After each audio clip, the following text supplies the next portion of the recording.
Ini adalah amalan yang kayaknya paling pantas buat kita lakukan. Allah kalau mau lihat pelaku amal dulu baru diterima amalnya, waduh, kayaknya nggak lulus sensor nih. Allah kalau mau lihat hati kita dulu, keadaan kita dulu, baru menerima amal ibadah, ya Allah, belum tentu ada amal ibadah saya yang layak diterima oleh Allah. Tapi kita punya sholawat. Alhamdulillah. Ada dalil enggak tuh Ustazah? Sampai sholawat itu semuanya diterima sama Allah tuh dalilnya dari mana? Bukankah sholawat adalah amalan kita umat Islam yang ketika melakukannya Allah tidak peduli siapa yang membaca sholawat, yang Allah pedulikan adalah kekasih hatinya, kekasih Allah yang dikirimkan sholawat kepadanya. Yang disolawatinnya yaitu Nabi besar Muhammad alaihissalam. Dalilnya hadisnya Nabi Muhammad sallallahu alaihi wasallam. Kata Nabi Muhammad, mulailah doa kalian dengan salawat padaku, akhirilah doa kalian dengan salawat padaku, karena sesungguhnya salawat padaku akan diterima Allah. Masakah Allah menerima depan, menerima belakangnya, dan kemudian menolak tengah-tengahnya? Gitu kata Nabi. Diajarin, kamu kalau doa sholawatan dulu, ntar abis doa juga sholawatan lagi. Biar kenapa Rasul? Biar di awal diterima udah pasti, di akhir diterima udah pasti, tengah-tengahnya nih doa kamu biar diterima sama Allah SWT. Artinya bahwa sholawat itu memang amalan kita yang akan diterima Allah Subhanahu wa ta'ala. Andai nggak ada fadilah sholawat selain yang ini, saya akan bersolawat. Andai nggak ada fadilah lain nih, nggak ada. Sholawat tuh fadilahnya cuma amal ibadah yang diterima sama Allah. Saya mau kerjain. Karena nggak gampang mau nyari amal ibadah yang kita pantas diterima oleh Allah Subhanahu wa ta'ala. Bu, sholatmu seberapa mampu buat khusyuk? Hah? Lagi sholat, ada tetangga ketuk pintu, dibukain sama anak kita. Itu sebelum dibukain hati kita, ya ampun pada kemana sini? Gak dibuka-buka tuh siapa lagi yang datang? Kita udah sampai yang Bismillahirrahmanirrahim, sampai kita keras-kerasin, kagak juga ada yang bukain pintunya. Udah berisik sholat kita bu, baca apaan, yang kita inget apaan. Habis dibukain pintu diomongin, iya nih mau ngundang tangga belakang rumah nih mau nyunatin anaknya. Nanti hari Minggu jam 8 pagi, iya ada pengajian, ngundang kiai dari kampung sebelah. Itu semuanya informasi yang disampaikan sama tuh tamu, kita dengar semua. Ampe udah mikir, mau ngamplop berapa enaknya ya? Panjang bener. Betul begitu? Pakai baju yang mana ya? Betul begitu? Sholat kita masih bising, sholat kita masih berisik. Rasanya masih belum pantas sholat kita ini untuk bawa kita menuju surga. Belum pantas rasanya sholat kita ini untuk kita haturkan kepada Allah Subhanahu wa ta'ala.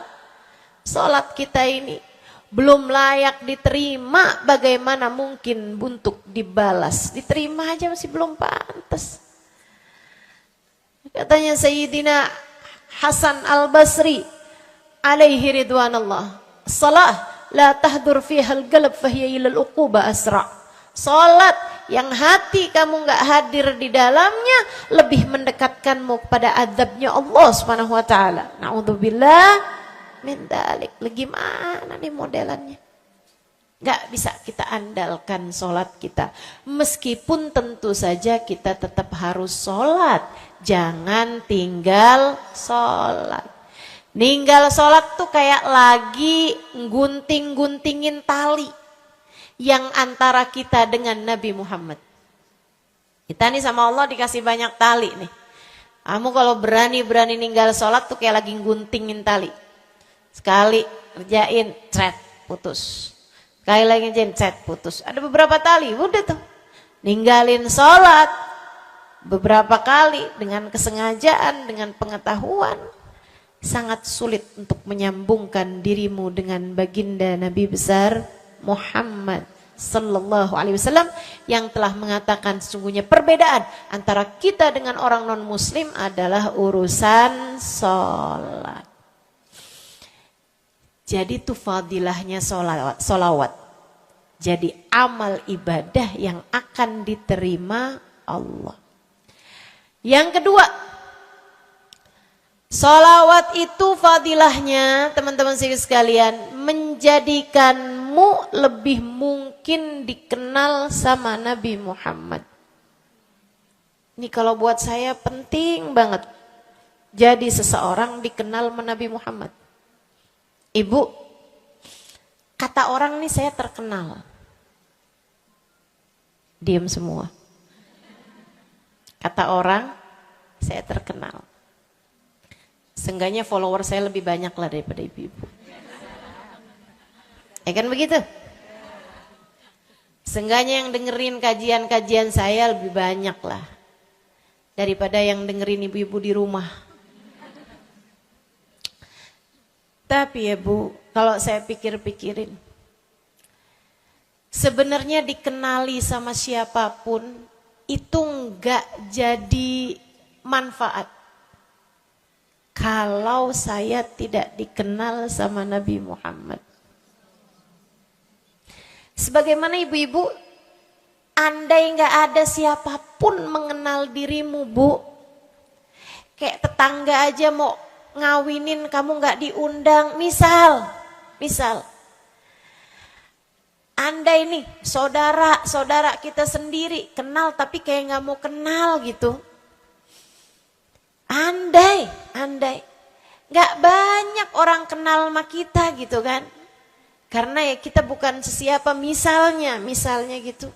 Ibu-ibu saudaraku sekalian, itu Bu enggak cukup berpengaruh bagi dunia akhiratmu, bagi dunia terutama bagi akhiratmu, jika meski tidak banyak orang mengenalmu, akan tetapi Nabi Muhammad sallallahu alaihi wasallam mengenalmu. Saya sering bercerita tentang Zarqa, seorang perempuan, enggak ada siapapun kenal. Tetangga-tetangganya kenal juga gitu aja. Gak ada yang sayang gitu. Gak ada yang cinta gitu kan. Gak ada yang perhatian gitu juga. Biasa aja. Perempuan paruh baya, gak punya sesiapa, tinggal sebatang kara di rumah. Mau bikin baik sama orang, ngasih sedekah sama orang juga gak punya duit banyak-banyak gitu. Buat hari-hari sendiri aja gitu. Akan tetapi satu hari Islam masuk ke dalam hatinya, membuat Zarqa jatuh cinta kepada Nabi Muhammad. Hatinya penuh cinta kepada baginda Nabi. Satu hari Zarqa kangen gitu sama Nabi. Ya Allah, masuk Islam dah tua-tuaan gini ya, jalan susah. Tapi masa sih saya nih di dunia tinggal sezaman sama Nabi Muhammad, tapi saya nggak bisa sering-sering ketemu sama Nabi. Paksain aja dah. Bismillah dah. Keluar dari rumahnya Bu, jalan aja terus. Berjam-jam. Sampai ke Madinah.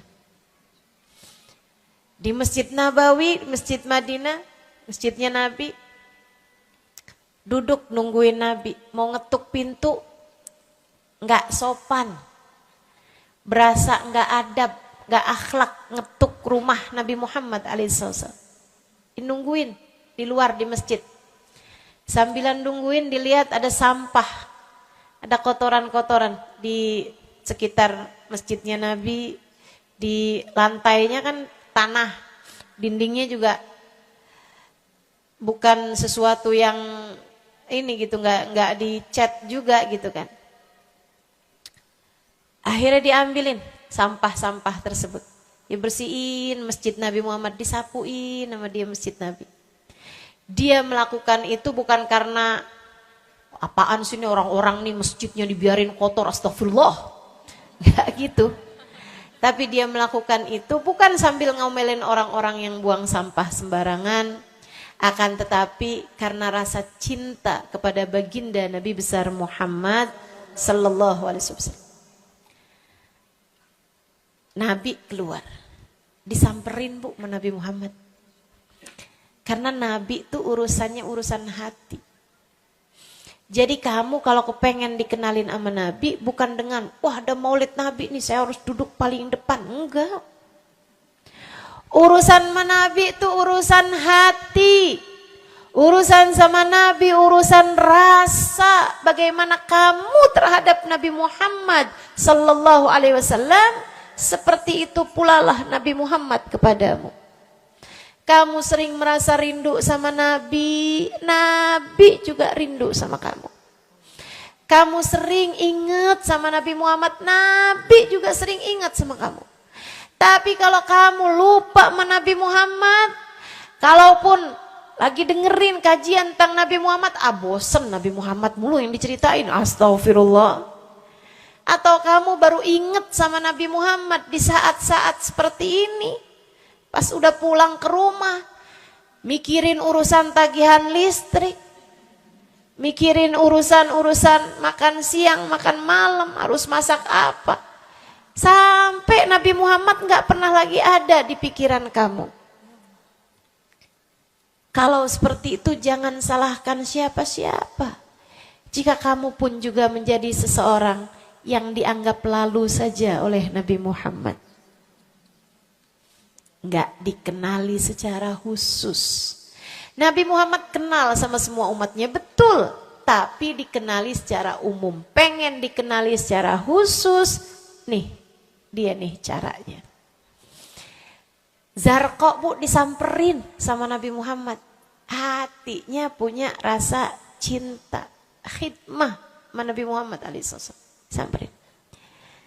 Sama Nabi tanyain, Bu dari mana? Saya nggak pernah lihat ibu selama ini. Saya dari kampung, saya Rasul. Sebutin nama kampungnya. Misalnya gitu. Apa tuh tadi? Soreang. Itu. Jambu. Dari Jambu. Kamu dari mana? Dari Jambu. Berasa ulet ya? Keluar dari Jambu.